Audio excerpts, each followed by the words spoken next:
नमस्कार, मैं हूं अतुल चौरसिया।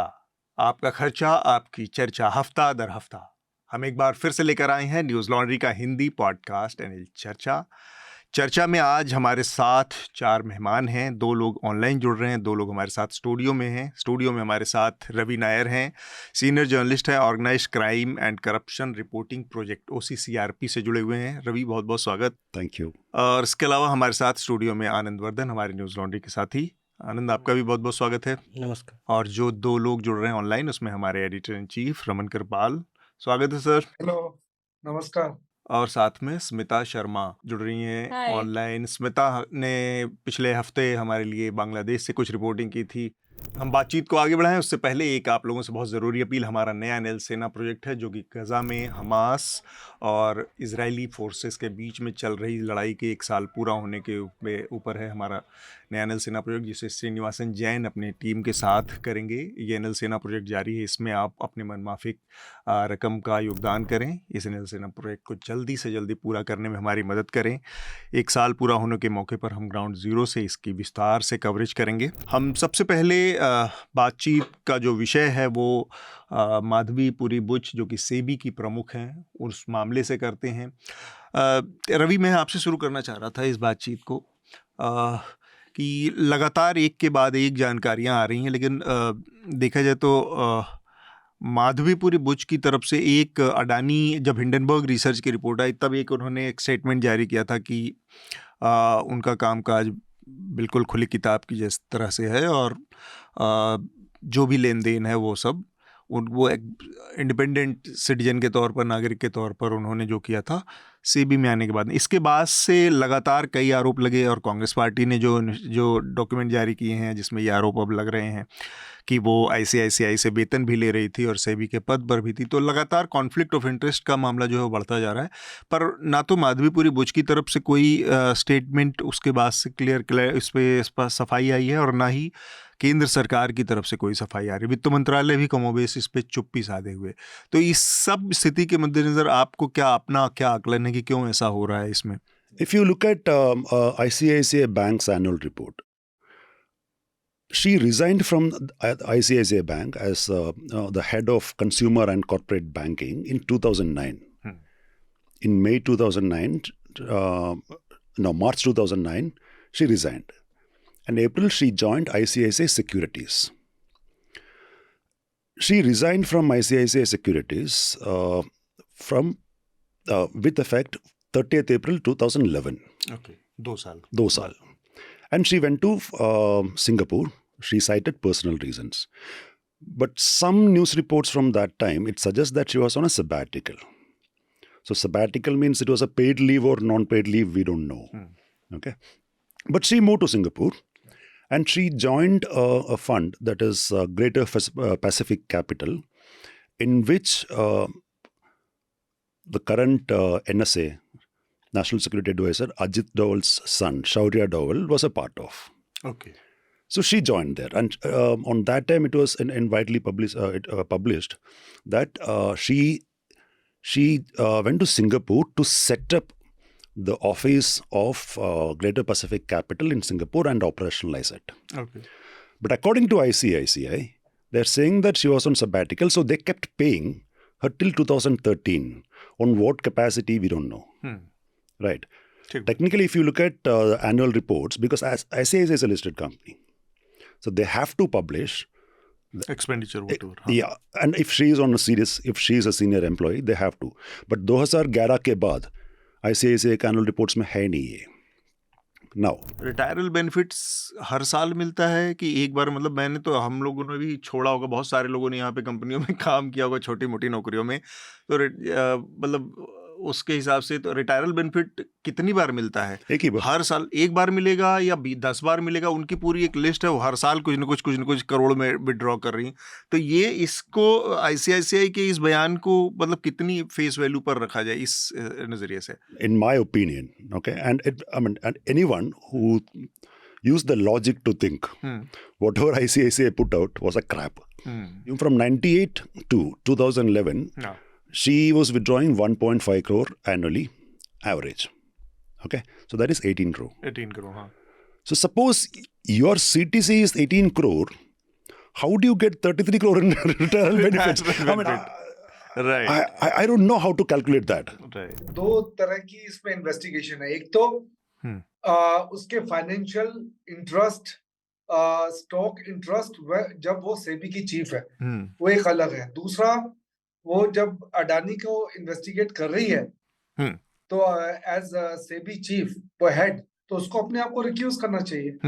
तो वो वहां पे रिक्यूज नहीं किया इसने अपने आप को, और इसने she went on with the investigations. Yeah. एक के बाद एक जब इस तरह के आरोप लगते हैं, और एक तो वो दूसरा एक प्रोटेस्ट भी चल रहा है उनके खिलाफ, उनके सीनियर एम्प्लॉइज जो ग्रेड ए ऑफिसर्स हैं उनकी टॉक्सिक बिहेवियर को लेकर, वो एक अलग मसला है। क्योंकि टॉक्सिक बिहेवियर का आप आरोप किसी पर लगा सकते हैं, उसका मतलब ये नहीं है कि कोई क्रिमिनलिटी है या कोई आपकी जो है इलीगल कोई कार्रवाई हुई है, वो एक दूसरा इश्यू हो सकता है। लेकिन जो कुछ हो रहा है सेबी के अंदर और एक के बाद एक जो खबरें आ रही हैं, क्या इससे मार्केट रेगुलेटर पर जो इन्वेस्टर्स की कॉन्फिडेंस है, जो विश्वास है, क्या उस पर असर नहीं पड़ रहा है? मतलब ये एक पूरी सिर्फ ये कह देना कि ये एक फॉरेन साजिश है, एक उनको डेफेमेशन की कोशिश है, ये तो मुझे लगता है कोई सॉलिड डिफेंस नहीं है। ठीक बात है, डिफेंस नहीं है ना ये। आप उसको या तो फिर आप प्रोब करें उसको किसी तरीके से ताकि उसमें कॉन्फिडेंस वापस आए।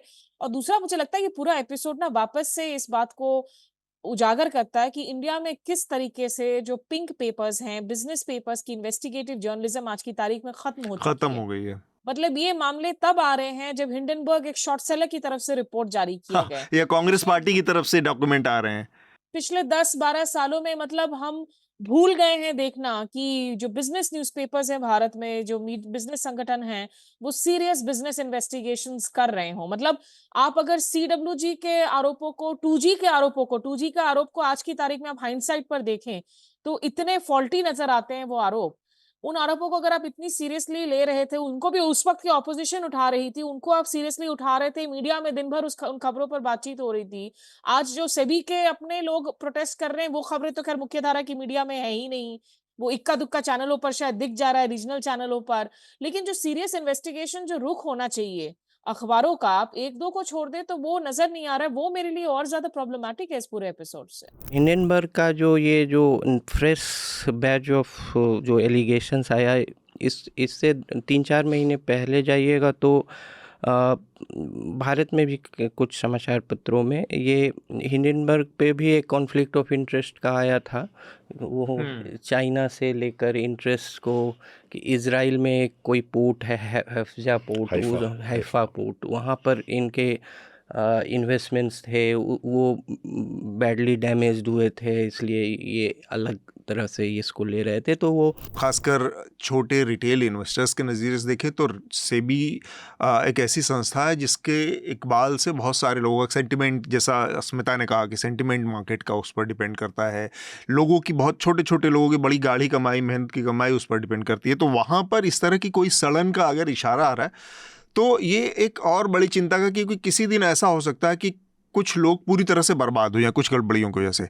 तो वहाँ पर हमारी अटमोस्ट जो प्रायोरिटी होनी चाहिए या सरकारों की, वो वहाँ पर बहुत ज़्यादा साफ़ सफाई, बहुत ज़्यादा शुचिता की कोशिश होनी चाहिए कि वहाँ पर क्लीनलीनेस ज़्यादा हो, वहाँ पर किसी तरह का शक शुबहा लोगों के दिमाग में ना हो वहाँ पर बैठे आदमी के लिए, क्योंकि वो बहुत ज़्यादा लोगों की ज़िंदगियों से जुड़ा है। नहीं, ये एक फिर भी सामान्य सी बात है कि किसी भी संस्था से अब CBI चीफ ही गलत करता है तो उससे जो है लॉ इन्फोर्समेंट या लॉ इन्वेस्टिगेशन पे बहुत लोगों का जो है एक उदासीनता बन सकती है कि भाई यहाँ जो है किसी केस की विवेचना ऐसे होती है। जब उच्चतम संस्था जो है CBI का अन्वेषण ही ऐसा है तो फिर जो स्टेट पुलिस है उसका कैसा होगा। तो वो एक विश्वसनीयता का क्राइसिस लगभग हर संस्था पर हो सकता है। दूसरी बात है कि अगला विषय जो हमारा है वो है फरीदाबाद में जो घटना हुई। खबर आई मीडिया में कि गौरक्षकों ने आर्यन मिश्रा को गौ तस्कर समझकर गोली मार दी। और इसके बाद फिर बाद में ये भी खबर आई कि जिन लोगों ने गोली मारी उन्होंने कहा कि हमसे बड़ी गलती हो गई कि हमारे हाथ एक हिंदू की मौत हो गई, एक ब्राह्मण की मौत हो गई, जान चली गई। तो हमें इसका दुख है। जो पहली रिपोर्ट आई थी सभी मीडिया ग्रुप्स में पहले दिन, वो रिपोर्ट ये आई थी कि भाई ये एक 12वीं कक्षा का विद्यार्थी है जो अपने दोस्तों के साथ या अपने जान पहचान वालों के साथ कहीं नूडल खाने जा रहा था या आइसक्रीम खाने जा रहा था रात के 2 बजे, 1-2 बजे का टाइम 1 बजे का। हाँ, और उसके बाद कुछ लोग इनको चेस करते हैं। तो किसी न्यूज़पेपर ने लिखा 29 किलोमीटर, किसी ने लिखा 50 किलोमीटर, एक चेस किया। पीछे से गोली लगी है, शीशा टूटा हुआ है कार का, मतलब कि उसकी फोटो आई थी और गोली इसको लगती है और उसके बाद वो आते हैं कार के पास और उसको और गोली मार के और उसके बाद दूसरी गोली मारते हैं और चले जाते हैं पॉइंट ब्लैंक से। तो और ये जो 3-4 जो दूसरे लोग थे उसके अंदर, वो आइडेंटिफाई कर लेते कि ये 3 लोग थे। वो इन 3 लोगों को आइडेंटिफाई इन्होंने किया, नाम वाम भी इन्होंने पुलिस को बताया और पुलिस ने उन तीनों को अरेस्ट कर लिया। तो उसमें से एक आदमी ने, जो गोरक्षक कहलाता है, उस ग्रुप का है, वो पुलिस स्टेशन के साथ एसोसिएटेड है और वो पुलिस का मुखबिर है एक तरीके से कि गो का देता है। तो ये सब वो इसको ऑन अप कर लेता है, उसको बोल देता है कि भाई मैंने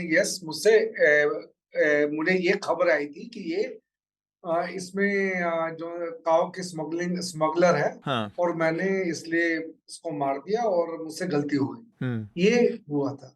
लेकिन क्वेश्चन ये उठता था कि अगर मतलब कि उसको कैसे पता कि सिर्फ ये एक स्मगलर था, बाकी 3 या 4 उसके साथ जो ट्रैवल कर रहे थे वो स्मगलर नहीं थे। राइट। तो जो एक फैमिली उसके साथ ट्रैवल कर रही थी, और अभी हम इसके ऊपर स्टोरी हमारी आने वाली है, वो फैमिली भी अभी गायब हो गई। एब्सकॉन्डिंग है। जिसने आइडेंटिफाई किया था इन तीनों को, वो फैमिली भी खुद गायब हो गई है। हाँ, और ये पुलिस को ये डाउट हुआ कि भाई मतलब कि ये आदमी, चलो इसने ऑन अप कर दिया और बड़े आसानी से इसने सब कुछ बोल दिया, लेकिन वो उनको लगता है कि इतना आसान नहीं है। वो अब कई थ्योरीज इसके अंदर डेवलप हो रही हैं। सबसे बड़ी तो बात है कि जो गौ रक्षकों के नाम पर आर्म्ड मिलिशियास खड़ी कर दी गई हैं, वो एक लोकतंत्र में उसकी जगह नहीं होनी चाहिए। और ये एक्सपेरिमेंट्स जहां जहां किए गए, आप सलवा जुदुम देख ले, छत्तीसगढ़ की बात करें, कश्मीर के गांव में आप बात करें, जब जब आपने लोगों को इस तरीके से हथियार पकड़ाया और उन्होंने आपने एक पूरी तरीके से कानूनी छूट दे दी कि लॉ एंड ऑर्डर, कानून व्यवस्था से जुड़े हुए कुछ मसलों पर जो काम है वो पुलिस के अधिकारी की जगह जब आप आम लोगों को इस तरीके से एक खुली छूट दे देते हैं, तो ये आगे चलकर एक फ्रैंकेनस्टाइन्स मॉन्स्टर बनता ही है। और गौरक्षकों के नाम पर जो एक बहुत सिंपल सी बात है कि भाई आप हिंदू मुस्लिम के नफरत वाली जो बीज फैलाने में लगे हुए हैं। आर्यन मिश्रा की मां के आप बयानों को देखें, जो मीडिया में बयान आए हैं, और वो जो भी इंसान सेंसिबल है वो उन बयानों को सुनेगा, नहीं तो आप उनको नकार देंगे, जिसमें वो पूछ रही हैं कि भाई आपने जब आप ये कहते हैं कि हिंदू समझ के मार दिया, तो क्या मुस्लिम होता मार देते तो वो ठीक होता? तो बड़ा सवाल तो ये हो जाता है। अभी चूंकि एक हिंदू बच्चे पर गोली लगती है तो तब इतना आउटरीच देखने को मिल रहा है, लेकिन इतने दिनों से जब आप हरियाणा के अलग अलग जगहों में, गुड़गांव तक में, जब इस तरह के लगातार मॉब लिंचिंग के किस्से आ रहे हैं, उस पर आप चू तक नहीं कहते, क्योंकि आपको लगता है कि नहीं वो तो ठीक है, मुसलमान है तो ये तो अज्यूम्ड है कि वो गौरक्षक, वो गौ तस्करी कर ही रहा होगा, वो बीफ खा ही रहा होगा। इन अजम्पशंस पर अगर ये मौतें हो रही हैं, हत्याएं हो रही हैं, तो वो जायज है। I was reading a report. It was in Madhya Pradesh. A person did something wrong and he was behind bars in Madhya Pradesh. And BJP का यूथ विंग का local leader go to the police station. छोड़ दो इसको, हमको दो, हमारे हम justice hand him over to us. Yeah. We will do. The accused was a Muslim, and he tried to manhandle the cop, the policeman, who opposed it. Yeah. Next day, that cop has been transferred from that station and put it in some other job. So this is, and if you look at it, these things are happening only in BJP ruled states, majorly. गौरक्षक समूह जो है वो मतलब एक तीसरा तो राजनीतिक पक्ष है इसका, 2 कारणों से। एक तो धार्मिक मान्यताओं से इसका गठन हुआ। दूसरा है कि एक समुदाय में ये एक आर्थिक संसाधन के रूप में भी देखा गया। और अब ये जो है फुट सोल्जर्स हैं कई पार्टीज़ के लिए। कई पार्टीज़ क्या मतलब आप समझ ही रहे हैं। तो अब तो उसको एंटेगोनाइज नहीं, वो बहुत जानते हुए भी जो है उसको एंटेगोनाइज नहीं करना चाहते हैं, क्योंकि वो बहुत हद तक उनके बहुत मोबिलाइजेशन में, कई बार चुनावों में वो रोड पर दौड़ने का काम वही करेंगे।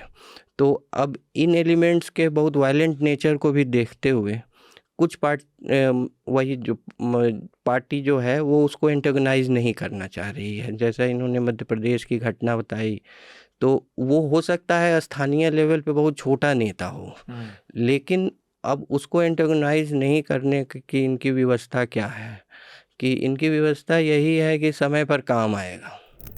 मुफ्त में बस इतना ही। अगर आप पूरी चर्चा सुनना चाहते हैं तो न्यूज़ लॉन्ड्री को सब्सक्राइब कीजिए, और सबसे बेहतर तरीका ये है कि आप हमारे ऐप पर इस पॉडकास्ट को सुनें, और तमाम हमारे जो पॉडकास्ट हैं उसको हमारे ऐप पर सुनें। यह गूगल प्ले स्टोर और एप्पल स्टोर पर सब जगह उपलब्ध है।